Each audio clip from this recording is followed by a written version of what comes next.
guy's brain, basically. Yeah, totally. Yeah. Yeah, I feel like more and more people are going to move towards that commercial side. You know what I mean? It's you almost have to. Yeah, to keep up with, kind of like you said, everybody else who's now providing CrossFit-like classes. Yeah. But they also have the nice facility. And honestly, some, so I've been seeing in bigger markets like Denver or, like California, the bigger gyms like LA Fitness or 24-hour, or not 24-hour, but like established big box gyms they're starting an affiliate. So they're not even going through like the whole hassle of like, oh, we're doing constantly varied functional movement at high intensity, but we're not doing CrossFit. They're like, nah, screw it. I'll give you $3,000 to have the CrossFit name. Yeah. So you do need to compete with that. Yeah. And they have a lot more disposable income to where like they will buy rowers and ski ergs and assault bikes and stuff like that and have a very pretty studio. Yeah. Probably not top tier coaching. Yeah. But you do have to compete with that as a business owner. And not even that, like you still need to compete. Like if you're in Wichita and you're trying to create like either a CrossFit gym or even like a personal training studio or something like that, you're not just competing with CrossFit gyms and personal training studios. You're competing with Pilates, with yoga, with Genesis, with Orange Theory. You're competing with all of those people. And you have to now, so I'm sure you've talked about like the different waves of like CrossFit adapters. So there was like the first wave of CrossFit where it was people who were going to find something like CrossFit.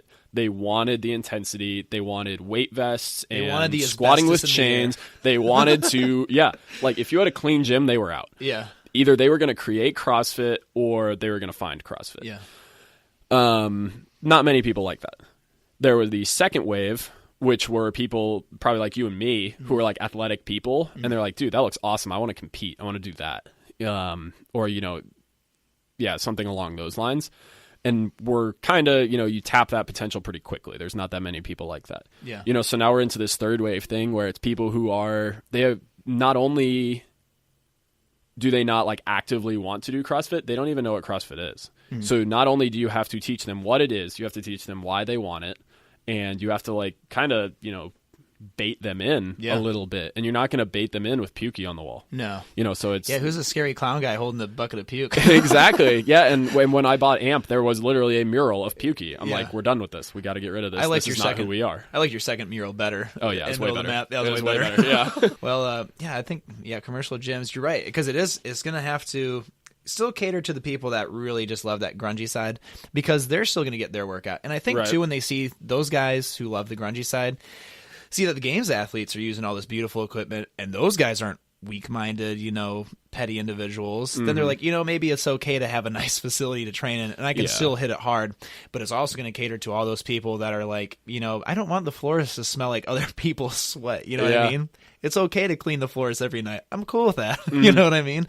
And I've heard, kind of like you said, you're competing with a lot of people. I mean, if you're in the Wichita area, which most of the people listening to this podcast are, there's a ton of competition. And, to make yourself stand out, it's going to take more than just good coaching. It's going to take more than just looking nice. Yeah.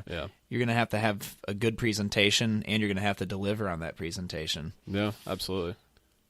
Yeah, that's a good point. Yeah. Let me see if there's anything else I'd like to ask you.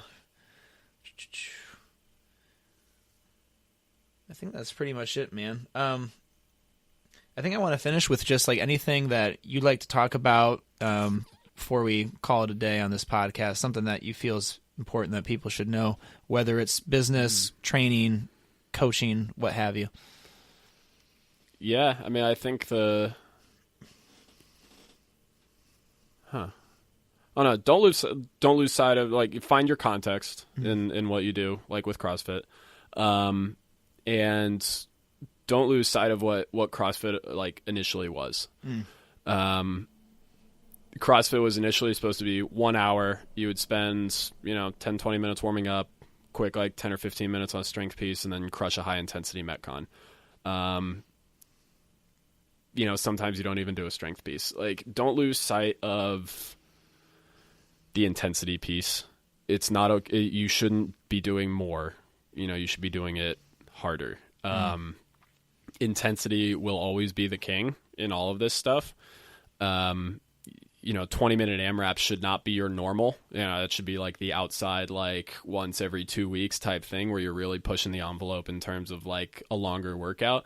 7 to 15 minutes will always be that sweet spot. Hit it hard, stretch, eat well, get a lot of sleep. Like, it's as complicated as you want to make it, and it doesn't have to be particularly complicated. Yeah. All right, man. Yeah. Thanks. That's great advice. That's very solid advice. All right, Dillon, thanks for being on the podcast with us. Appreciate it, man. Best luck to you in the next few months, and I'm excited to see what's going to happen for you, and both maybe going to PT school or maybe sticking with this whole being an athlete thing. Yeah, I guess we'll see. Okay, buddy. Thanks. Thanks.